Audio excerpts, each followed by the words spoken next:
We have with us Robert Lawrence. He's a professor at Harvard Kennedy School. Thank you for joining us on this conversation at DD India. Talking about India and its, in its role in the global economy at this point, and with many businesses now looking at a China plus one strategy, how crucial is it for businesses to now consider India as one of the most important partners in the region? Well, I think this is a great opportunity actually for India. It finds itself both positioned to trade with China and to trade with the United States. And so as a location, it's an attractive place for foreign firms to come and invest. Of course, it requires India to take the steps to welcome them. So I think a combination of India's current advantageous strategic position and the right kind of policies can allow India to attract many foreign investors. Right.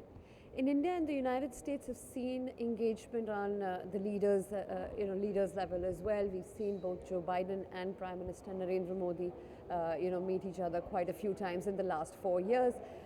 With the elections pending in the United States, do you think that there would be any change in the current policies or the current initiatives taken by the government that could take a different turn, or would we see that continue in case there is a Republican nominee in the White House?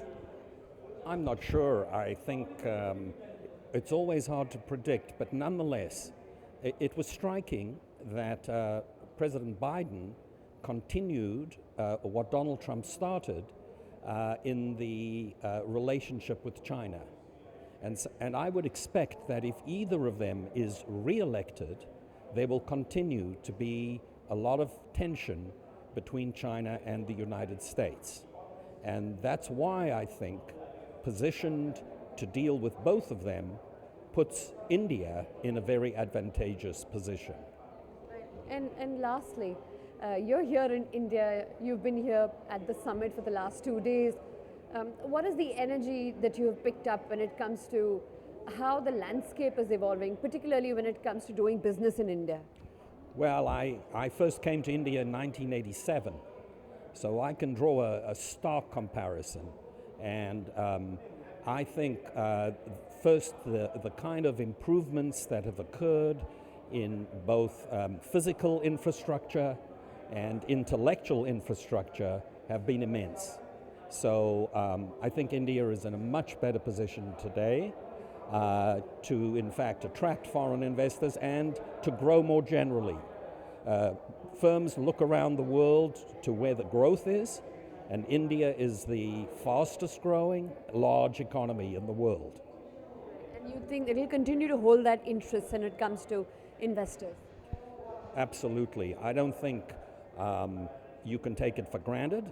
I think you do need to work hard on making those companies welcome, but nonetheless, I think you're in a great position to succeed.